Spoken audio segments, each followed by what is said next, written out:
الحمد لله وكفى وسلام على عباده الذين اصطفى أما بعد فأعوذ بالله من الشيطان الرجيم بسم الله الرحمن الرحيم لن ينال الله لحومها ولا دماؤها ولكن يناله التقوى منكم وقال رسول الله صلى الله عليه وسلم من وجد ساعة ولم يضحي فلا يقربن مصلانا ঐতিহ্যবাহী বিদ্যাপীঠ জামিয়া দাখিল বারা দারুল উলুম মাদ্রাসা কর্তৃক আয়োজিত বাৎসরিক বক্তৃতা অনুষ্ঠানের সম্মানিত সভাপতি ও সুদক্ষ পরিচালক মণ্ডলী ও আমার সামনে উপস্থিত বাংলার বিভিন্ন অঞ্চল থেকে আইনদিবসের ছাত্র ভাইরা সকলকে জানাই আমার পক্ষ থেকে আন্তরিক শুভেচ্ছা অভিনন্দন।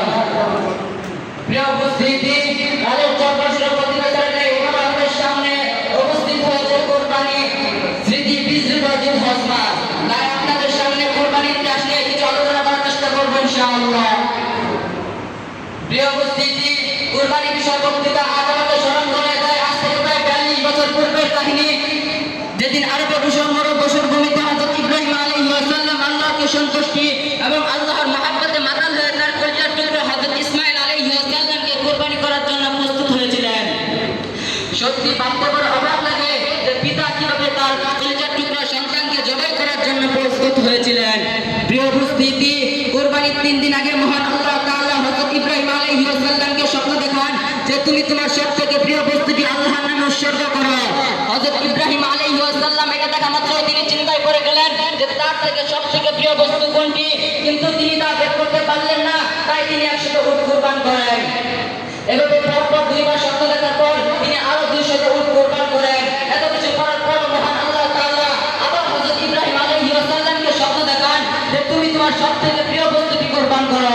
পরে তিনি চিন্তার সাগরে ডুব দিয়ে বুঝতে পারলেন যে আল্লাহ তাআলা তার কলিজার টুকরা হযরত ইসমাঈল আলাইহিস সালামকে উৎসর্গ করতে বলেছেন। এরপরে তিনি তার ছেলেকে উদ্দেশ্য করে বললেন, ইয়া বুনাইয়া ইন্নী আরা ফিল মানামি আন্নী আযবাহুকা ফানজুর মাযা তারা। হে ছেলে, আমি স্বপ্ন দেখছি তোমাকে জবাই করছি, এবারে তোমার কি অভিমত? ছেলে কোনো চিন্তা ছাড়াই বলে দিল, ইয়া আবি ফাআল মা তুমার সাতাজিদুনি ইনশাআল্লাহু মিনাস সাবিরিন। হে আমার আব্বা জান, আপনাকে যে আদেশ করা হয়েছে আপনি তা পালন করুন। এরপরে ঘটনা আমরা সকলেই জানি, আল্লাহ তাআলা জান্নাত থেকে একটি দুম্বা প্রেরণ করেন যা হযরত ইব্রাহিম আলাইহিস সালাম জবাই করেন।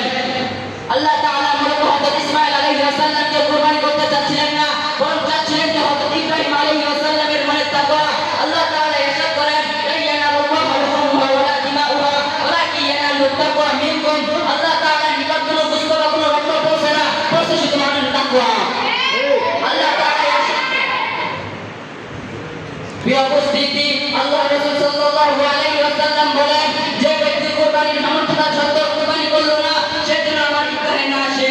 মুসলমানদের মত প্রবল খুশির দিন হলো কেবলমাত্র 2টি, এক ঈদুল ফিতর, 2 ঈদুল আযহা। ওই ব্যক্তি কতই না হতভাগা যে ঈদুল আযহা পুরো ঈদগাহ মাসে আসার অনুমতি নেই। প্রিয় উপস্থিতি, আল্লাহ রাসূল সাল্লাল্লাহু আলাইহি ওয়াসাল্লাম বলেন, আল্লাহ রাসূল সাল্লাল্লাহু আলাইহি ওয়াসাল্লামের নিকট সাহাবাগণ জিজ্ঞাসা করলো, ওয়ালু ফামালানা ফিহা ইয়া রাসূলুল্লাহ। হে রাসূলুল্লাহ, কুরবানি করলে আমাদের লাভ কি? রাসূল সাল্লাল্লাহু আলাইহি ওয়াসাল্লাম বললেন, লিকুল্লি শাহরাতিন হাসান, এক প্রত্যেকটি বছরের মধ্যে নেকি রয়েছে। এই হাদিস দ্বারা বোঝা যায় যে কুরবানি কত ফজিলত। ওয়া আলহামদুলিল্লাহি রাব্বিল আলামিন।